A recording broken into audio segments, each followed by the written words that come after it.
It seems like you've been trapped indoors for years, but when you look at the calendar, it's been less than a week since you and your child came down with the flu.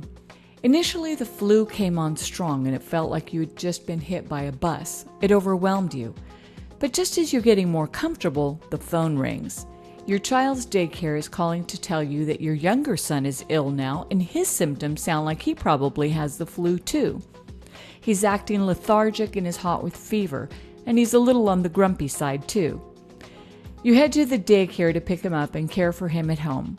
He has a fairly severe cough, sore throat, diarrhea, and vomiting. His fever is high, but it soon subsides. A double ear infection occurs as a complication of the flu, so you also make a trip to his doctor. You had a difficult time dealing with your own and your son's illnesses, but you managed. Now you're feeling better and begin to wonder when your child can return to daycare so you can catch up on errands and the dishes that have piled up in the sink since you became ill. And of course, you need to get back to work. How do you know when is the right time to return back to normal and take your child back to daycare?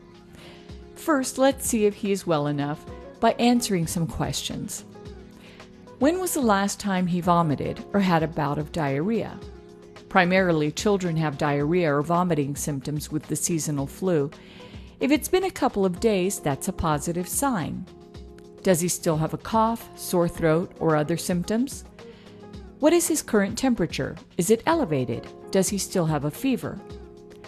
Check his current temperature with a digital thermometer in the appropriate location depending on his age. The 3 best ways to take a temperature are orally or by mouth, axillary or under the arm, and rectally or in the bottom. For newborns and infants up to 3 months old, taking the temperature rectally gives the most accurate reading. From 3 months to 3 years old, take a child's temperature rectally or under the child's arm. From 4 to 5 years old, take the temperature rectally, under the arm, or by mouth. For children who are 5 years and older, take the temperature under the arm or by mouth. Take a child's temperature orally only if the child can easily hold the thermometer in his or her mouth and sit still while the temperature is taken. After taking the child's temperature, read the digital display and determine if he or she still has a fever. He has a fever if it is 100 degrees or higher if it was taken rectally, 99.5 if taken by mouth, or 99 degrees if taken under the arm. The temperature will vary depending on where you locate the thermometer to take the temperature. When was the last time you gave him medication to reduce his fever, such as acetaminophen, like Tylenol, or ibuprofen, like Advil? If the child doesn't have a fever and fever-reducing medication has not been given in the past 24 hours, the U.S. Centers for Disease Control and Prevention says that your child is allowed to return to normal activity, including a return to daycare.